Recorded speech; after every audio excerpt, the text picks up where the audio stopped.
The world is changing with really remarkable speed. If you look at the chart at the top here, you'll see that in 2025, these Goldman Sachs projections suggest that the Chinese economy will be almost the same size as the American economy. And if you look at the chart for 2050, it's projected that the Chinese economy will be twice the size of the American economy, and the Indian economy will be almost the same size as the American economy. And we should bear in mind here that these projections were drawn up before the Western financial crisis. A couple of weeks ago, I was looking at the latest projection by BNP Paribas for when China will have a larger economy than the United States. Goldman Sachs projected 2027. The post-crisis projection is 2020. That's just a decade away. China is going to change the world in two fundamental respects. First of all, it's a huge developing country with a population of 1.3 billion people, which has been growing for over 30 years at around 10% a year. And within a decade, it will have the largest economy in the world. Never before in the modern era has the largest economy in the world been that of a developing country rather than a developed country. Secondly, for the first time in the modern era, the dominant country in the world, which I think is what China will become, will be not from the West and from very, very different civilizational roots. Now, I know it's a widespread assumption in the West that as countries modernize, they also westernize. This is an illusion. It's an assumption that modernity is a product simply of competition, markets, and technology. It is not. It is also shaped equally by history and culture. China is not like the West, and it will not become like the West. It will remain in very fundamental respects very different. Now, the big question here is obviously, well, how do we make sense of China? How do we try and understand what China is? And the problem we have in the West at the moment, by and large, is that the conventional approach is that we understand it really in Western terms using Western ideas. We can't. Now, I want to offer you 3 building blocks for trying to understand what China is like, just as a beginning. The first is this, that China is not really a nation state. Okay, it's called itself a nation state for the last 100 years. But anyone knows anything about China knows it's a lot older than this. This was what China looked with the victory of the Qin dynasty in 221 BC at the end of the Warring State period, the birth of modern China. And you can see it against the boundaries of modern China. Or immediately afterwards, the Han dynasty, still 2,000 years ago, and you can see already it occupies most of what we now know as Eastern China, which is where the vast majority of Chinese lived then and lived now.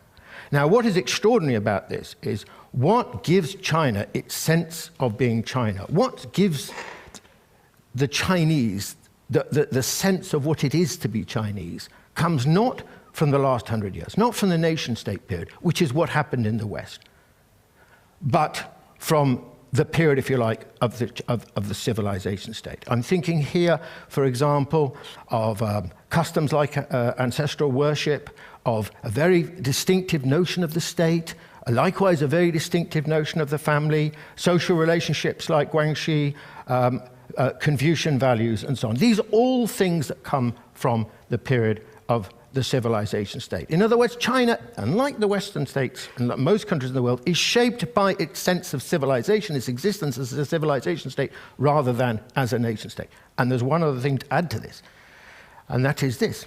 Of course, we know China's big, huge, demographically and geographically, with a population of 1.3 billion people.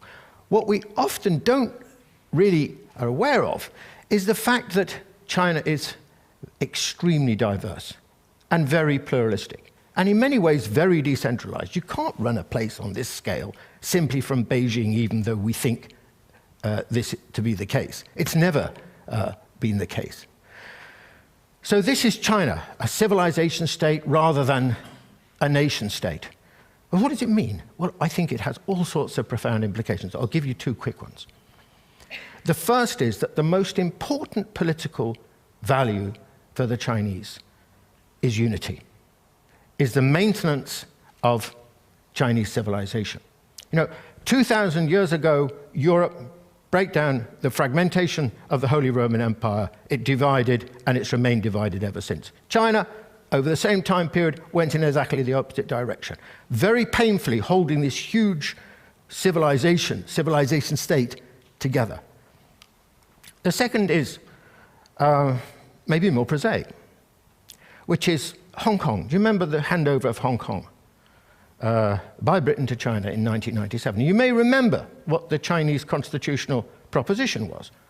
One country, two systems. And I'll lay a wager that barely anyone in the West believed them. Ha! Window dressing. When China gets its hands on Hong Kong, that won't be the case. 13 years on, the political and legal system in Hong Kong is as different now as it was in 1997. We were wrong. Why we were wrong? We were wrong because we thought, naturally enough, in nation-state ways. Think of German unification, 1990. What happened? Well, basically, the East was swallowed by the West. One nation, one system. That is the nation-state mentality. But you can't run a country like China, a civilization state, on the basis of one civilization, one system. It doesn't work. So actually, the response of China to the question of Hong Kong, as it will be to the question of Taiwan, was a natural response. One civilization, many systems. Let me offer you another building block to try and understand China, maybe not sort of comfortable one. The Chinese have a very, very different conception of race to most other countries. Do you know, of the 1.3 billion Chinese, over 90% of them think they belong to the same race, the Han. Now, this is completely different from the other world's most populous countries. India, the United States, Indonesia, Brazil. All of them are multiracial. The Chinese don't feel like that. China is only multiracial, really, at the margins. So the question is why? Well, the reason, I think, essentially is, again, back to the civilization state. Very, very, a history of at least 2,000 years. A history of conquest, occupation, absorption, assimilation, and so on, led to the process by which, over time, this notion of the Han emerged, of course, nurtured by a growing and very powerful sense of cultural identity. Now, the great advantage of this historical experience has been that without the Han, China could never have held together. The Han identity has been the cement which has held this country together. The great disadvantage of it is that the Han have a very weak conception of cultural difference. They really believe in their own superiority, and they are disrespectful of those who are not, hence their attitude, for example, to the Uyghurs and to the Tibetans. Or let me give you my third building block, the Chinese state. Now, the relationship between the state and society in China is very different from that in the West. Now, we in the West overwhelmingly seem to think these days, at least, that the authority and legitimacy of the state is a function of democracy. The problem with this proposition is that the Chinese state enjoys more legitimacy and more authority amongst the Chinese than is true with any Western state. And the reason for this is because, well, there are two reasons, I think. And it's obviously got nothing to do with democracy, because in our terms, the Chinese certainly don't have a democracy.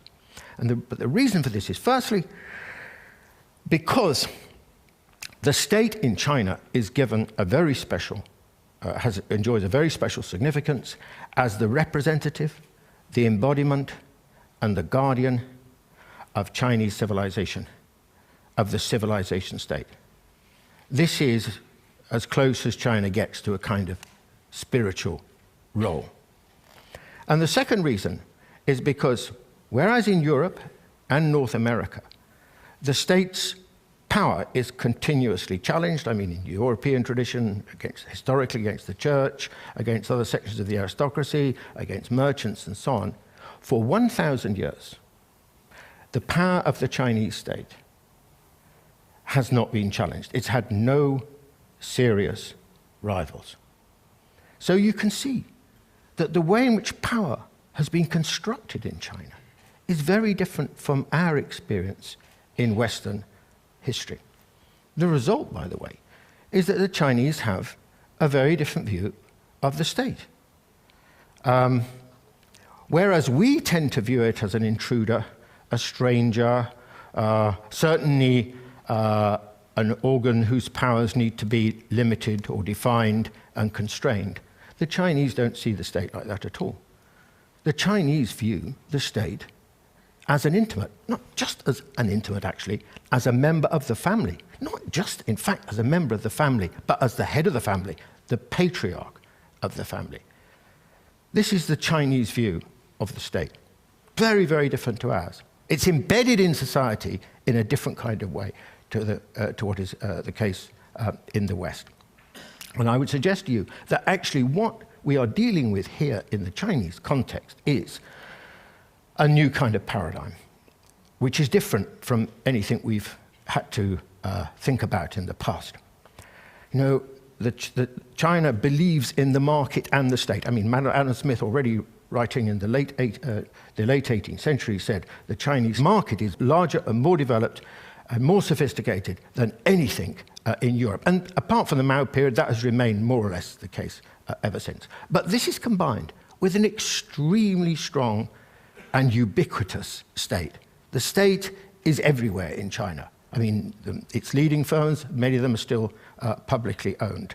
Private firms, however large they are, like Lenovo, depend in many ways on state patronage. Targets for the economy and so on are set by the state. And the state, of course, its authority flows into lots of other areas, as we're familiar with something like the one-child policy.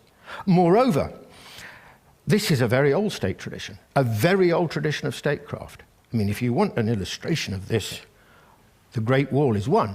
But this is another. This is the Grand Canal, which was constructed in the first instance in the 5th century BC and was finally completed in the 7th century AD. It went for 1,114 miles, linking Beijing with Hangzhou and Shanghai. So there's a long history of extraordinary state infrastructural projects in China, which I suppose helps us to explain what we see today, which is something like the Three Gorges Dam and many other expressions of state competence within China. So there we have three building blocks for trying to understand the difference that is China: the civilization state, the notion of race, and the nature of the state in its relationship to society. And yet we still insist, by and large, in thinking that we can understand China by simply drawing on Western experience, looking at it through Western eyes, using Western concepts. If you want to know why we unerringly seem to get China wrong, our predictions about what's going to happen to China are incorrect, this is the reason. Unfortunately, I have to say that I think our attitude towards China is that of a kind of little Westerner mentality. You know, it's kind of arrogant. It's arrogant in the sense that we think that we are best and therefore we have the universal measure. And secondly, it's ignorant.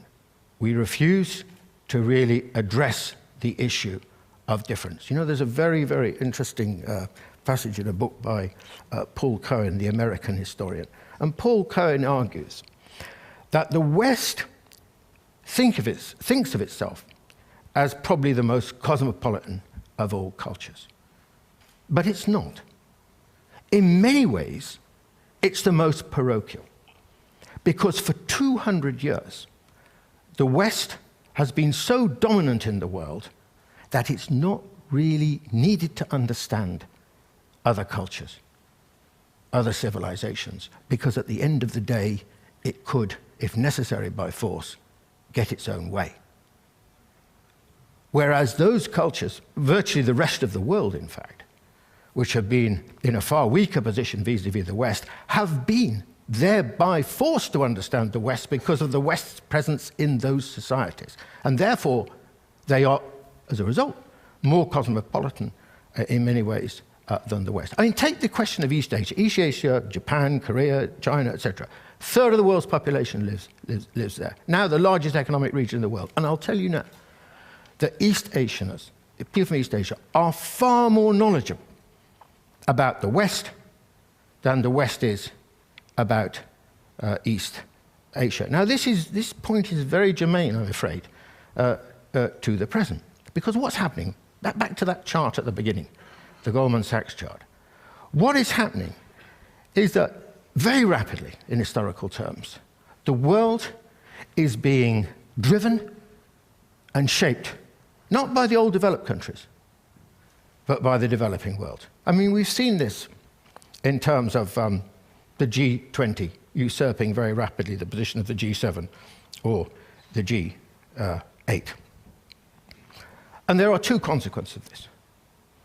First, the West is rapidly losing its influence in the world. There was a dramatic illustration of this, actually, a year ago, Copenhagen, climate change conference. Europe was not at the final negotiating table.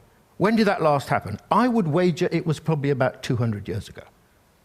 And that is what is going to happen in the future.